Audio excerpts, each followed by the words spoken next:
Hi, my name is John Bohan, and I'm going to speak with you for the next several minutes about some thoughts and ideas that are incredibly inspiring to me, and I hope they're equally as inspiring to you. I am fascinated with the pace in which the world is changing when it comes to communication between people as well as between brands and people, and the opportunities that it provides for all of us who are in the advertising and marketing industry. I mean, much of this change has come from these supercomputers that we all hold in our pockets. I mean, just 5 years ago, there were 60 million smartphones in the country. Now, there are 180 million. There are 2 billion smartphones worldwide. And 5 years ago, companies like Instagram, Pinterest, Vine, Snapchat were virtually non-existent. And now, we spend 41% of our digital time in social media, which has given rise to an industry by the name of influencer marketing. Now I'm going to speak with you about influencer marketing today. I'm going to tell you how powerful it is. I'm going to tell you how it's going to revolutionize advertising and marketing as we know it. And most importantly, I'll tell you how you can actually build your business with influencer marketing today. But before I do that, I think it's important to go back from today all the way back 33 years to 1982. Because we have to look at history, in my opinion, in order to determine how we got here in the first place and how we're going to move forward. So back 33 years ago, I was a college football player, freshman year in college, had a bowl haircut because my mother still cut my hair, and I had this vision that I was somehow going to be an NFL football player one day, and if I wasn't going to be an NFL football player, then I was definitely going to be an NHL hockey player. And as I look back at it now, I just realized how delusional I was because I didn't even come close. But I had a lot of support. I had this coach that ate, drank, slept football all day long. And I was at his house one day, and in his living room, he turned on the TV set, and on came sports. Go figure. And he said, John, I have this new channel. It's called ESPN, and I can watch sports all day long every day. I said, that's great, coach.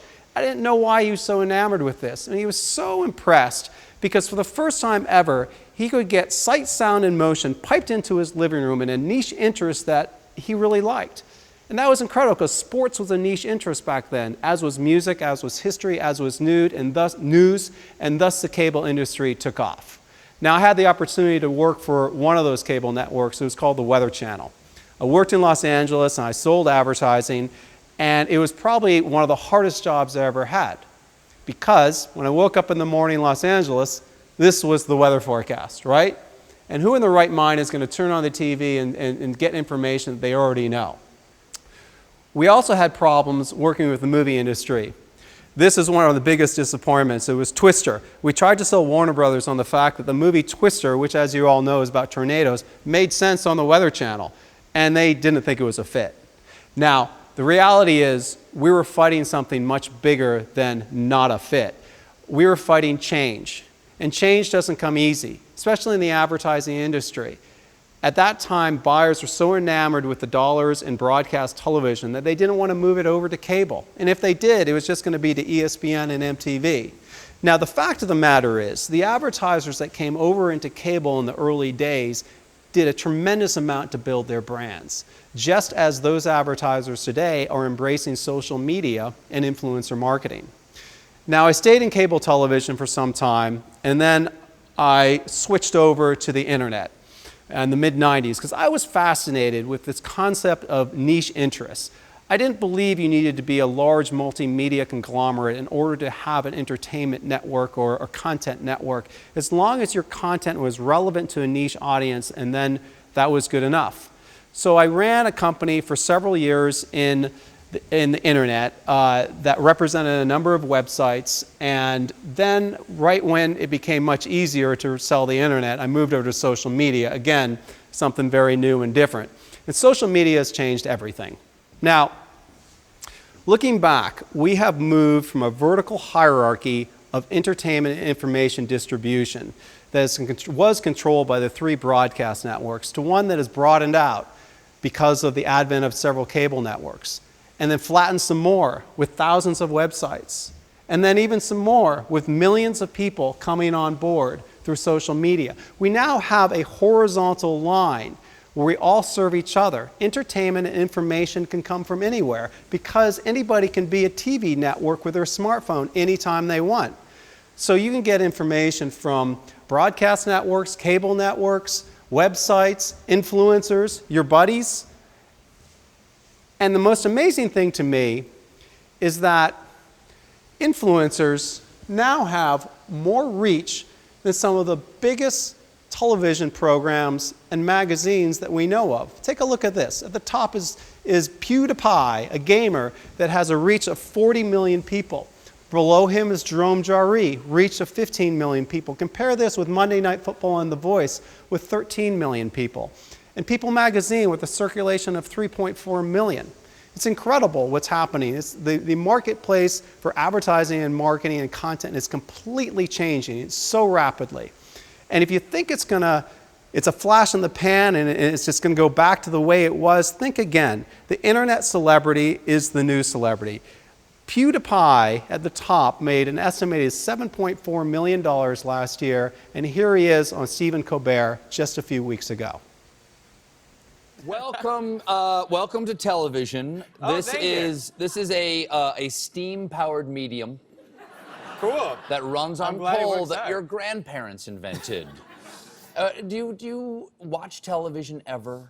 I kind of unplugged, to be honest. Really? So It's just I kind of unplugged, isn't that it? That's why Andy Warhol's 1967 comment that in the future everyone will be famous for 15 minutes is such a prophecy. Because back then and through the 70s and 80s, you actually had to be amazing at something to be famous. You had to be an incredible dancer, a singer, an athlete. And now today, I don't know if that's really the case. Here's Rudy Mancuso, who has amassed a following on Vine of 9.6 million users. His videos have been looped 3.7 billion times. And this is an example of a commercial that he did for Burger King that got 340,000 likes, almost 100,000 revines, and 5,000 comments, most of which are really positive. And this is the type of content that particularly younger kids are taking a look at.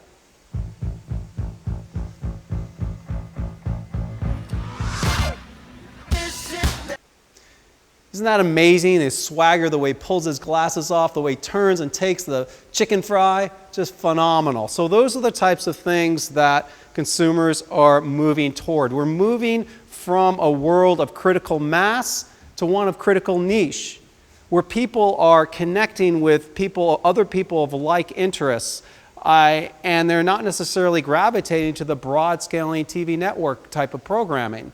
And this causes some issues, because it's making the advertising and marketing industry incredibly difficult. For example, in the past, all you needed to do to become brand famous is spend a lot of money, right? People would applaud you, they would essentially buy your product, and everything was easy. Now, with a breakdown in distribution channels, something else really interesting is happening. People crave authenticity and transparency. They're tired of being bamboozled by false truths and fabricated messages that are trying to sell brands. Or if you take a look at the elections today, why is Bernie Sanders so popular? You know, whether you're supporting him or not, the reality is his backers say they like him because they feel like he's telling the truth. He's speaking from the heart. The same can be said for Ben Carson, a doctor. Again, I'm not supporting one of these candidates, but I find fascinating is they want to vote for these folks just because they feel like they're telling the truth. Now, the same thing is happening in advertising. Check this out. 33% of people believe in banner advertising. 67% don't. 47% believe in traditional advertising from newspapers, television, print. Now, the interesting thing is I think 47% is really high, and I looked at the numbers a little closer, and that is coming down 23% since 2009. So what do they believe in? They believe in their friends. 92% of people believe in others that they know, and that has increased 18% since 2009. This is the other one that really gets me, is 84% of people believe in online opinions, right? Yelps of the world. In other words, they believe people that they don't know, but other people that have unbiased information. So despite all this information that is all provided by the Global Advertising Trust Study from Nielsen, 75% of all our dollars are still in traditional media. It fascinates me that this is the case. You know, advertisers are still speaking Chinese when their consumers speak English, and when they don't understand them, they just shout louder. So we're in a state of turmoil in the advertising and marketing industry. It's scary to some, and it's fascinating and opportunistic to others. So what is the advertising industry going to do? Should they still continue to push one-way marketing that is really focused on awareness? I think everybody knows that's not the right way to go, but they're not changing. Look at the 75% still in traditional advertising. What brands need to do is they need to think further than awareness. They need to think about advocacy. How do I get people to talk about me in a positive way? Now, the reality is it's very difficult. I mean, think about the numbers we just saw. Consumers don't believe in advertisers anymore, and they're continuing to believe less and less in them. They believe in other people.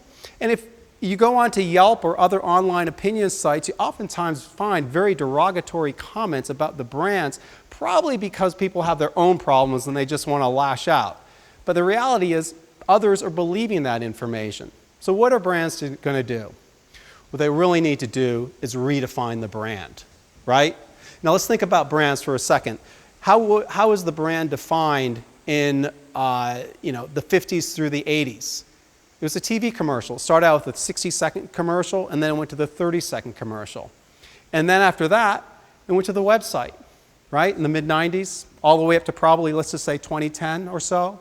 Now what is it? How do you define the brand? What is it that, when you think of a brand, how do you think of what it is and what it stands for? I think it's social media. It's how a brand communicates on social, the type of content that is constantly putting out on Twitter and Facebook, on Instagram and Vine and Snapchat. There's another social media network every day, and the reality is people are flocking to these social media networks constantly. So it's how brands communicate in social media. And how are they going to do that? Well, I believe that brands need to come off of their pedestal and come down to where consumers are. They need to be at an equal playing field. Remember that horizontal line that I was talking about, where we're all on the same playing field? That's where brands need to come back down to. They need to humanize themselves. They need to be personified. And they need to actually think about who they are. They need to dig deeper than they ever have to find out, what does my brand sound like? What does he or she say? And so I think about, well, how do you do this? And so to humanize the brand, you got to think about yourself as a person. You got to think about yourself walking into a cocktail party or a charity event or whatever you're doing and say, who am I as the brand? What am I going to say? What am I going to look like? Am I going to be like a Taco Bell and be witty, sarcastic, and snarky? Am I going to be like, or am I going to be like another brand that might be friendly, gregarious, and neighborly, right? What charities then am I going to support? And I really need to believe in those charities, because if I'm just doing it to sell more product, I'm going to be called out on that. So brands need to figure out who they are. And then once they know who they are, then be larger than life. Have this uber personality and do it all not all in social, but do a lot of it in social. You're connecting people with, in environments that make sense to your brand, and your customers are there. Have an uber personality. And then take a page out of the marketing playbook of Tia Valentine, who is a 19-year-old hostess in a Melbourne, Florida restaurant. And she's amassed a following of 1 million Viners. And she says, it's really weird because I'm just being myself. So brands need to dig deep, figure out who they are, and then just be themselves and create amazing content in social. And then make people feel good, because people aren't going to remember what you say or what you do, but they're definitely going to remember how you made them feel. And people make decisions emotionally, and then they justify them rationally. So tug at the heartstrings, and then their loyalty will follow. And one way to do that is connect with them. Connect with them in social media. That's where they're at. Remember, 41% of our digital time is spent in social media, and now we spend more time in digital than we do in television. And this is just getting bigger and bigger and bigger. So in order to connect with them in social media, we need to move the speed of conversation. All right? We did a little test several weeks ago, and we said, we're going to ask 10 questions to 10 brands, and let's see if they get back to us. Really easy questions. They were softballs. One restaurant got back in 15 minutes, so we applaud them.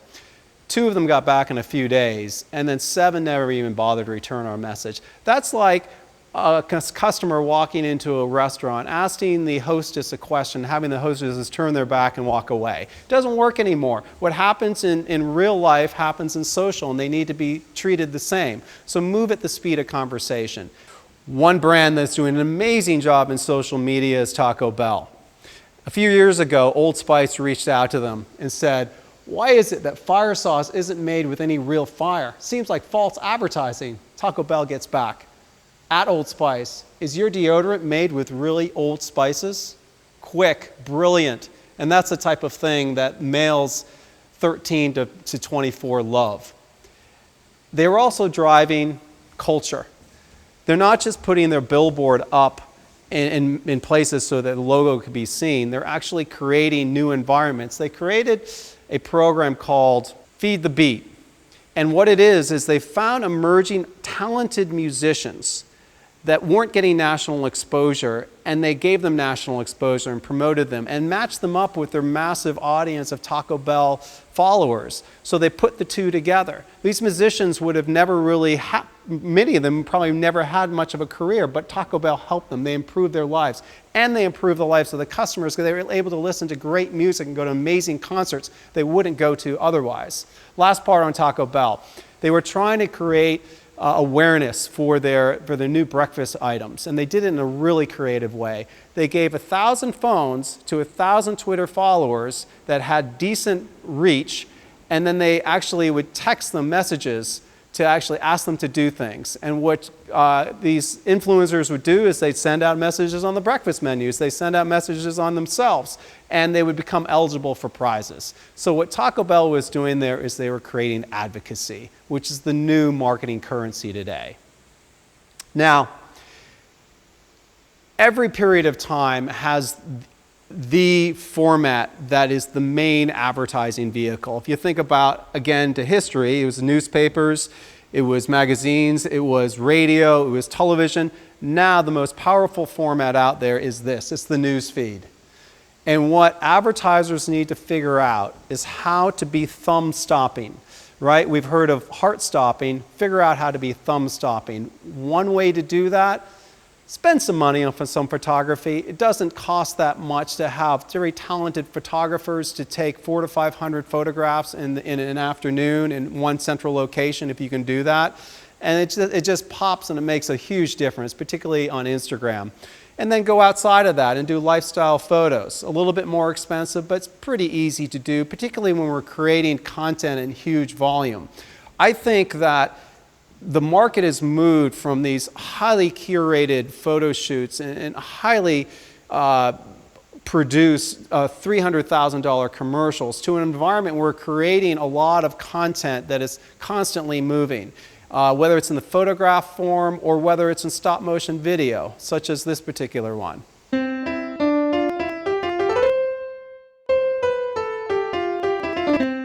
Cute.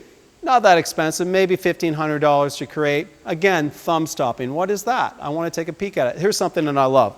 Heineken has one of the better pages that I've seen because they're capitalizing on new forms of design. These are called cinemagraphs, right? So part of the picture is actually moving and the other part is not. It's thumb stopping. It's attractive. It catches people's attention. Here's another one they did. This is probably a 21-year-old male dream, where it is, it's a Heineken city, larger than life again. Obviously everything is still except for the sky that's moving. It works really, really well in social. Now, most of what I've just talked about are brand selfies. How many friends do you have that you constantly see pictures of themselves, right? So that works to a certain degree, but brands need to be bigger than that. They need to be better than that. They need to figure out, again, what they care about. This is Red Bull, where you don't really see many Red Bull cans here. You just essentially see things that they care about. They care about snowboarding, wakeboarding, fencing, really cool images, really cool sports that people identify Red Bull with. And that's what they're doing. So they're building the brand by telling people about things they care about rather than showing themselves off. And when they do show themselves off, they do it in a really creative way.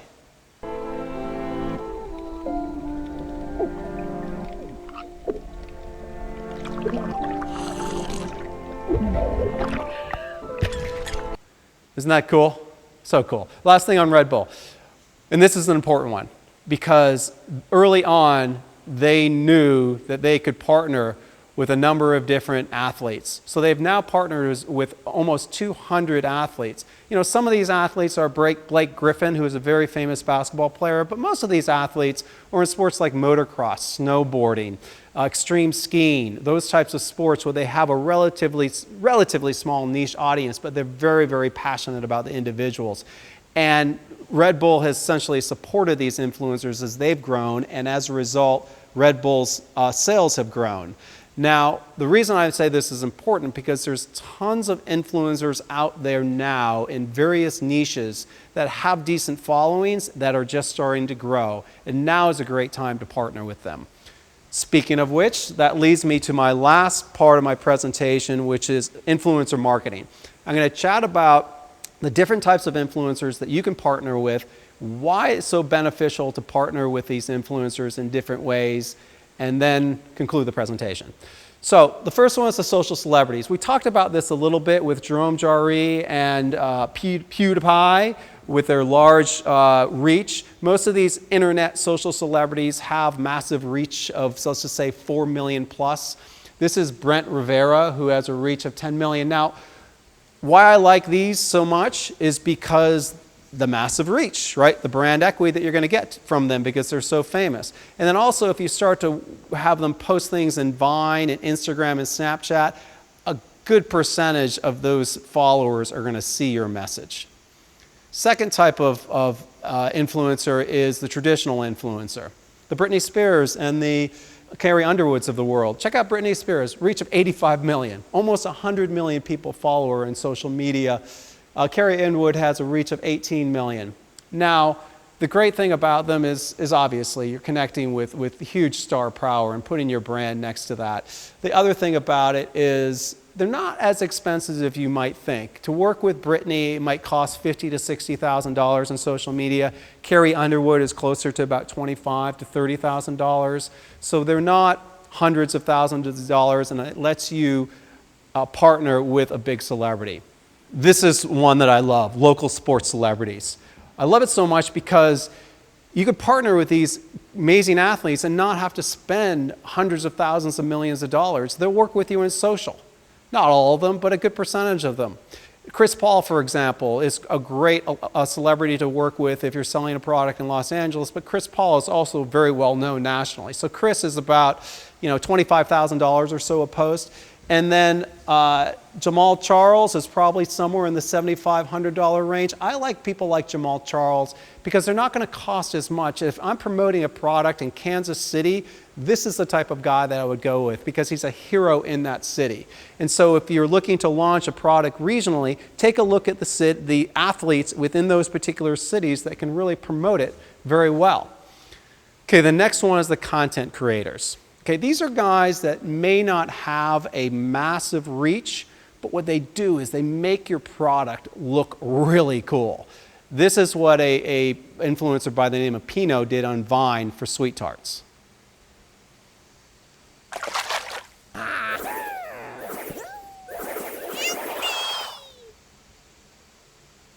Right? Isn't that cool? Just really creative. Pino does a tremendous amount of incredible work. He's an incredible artist.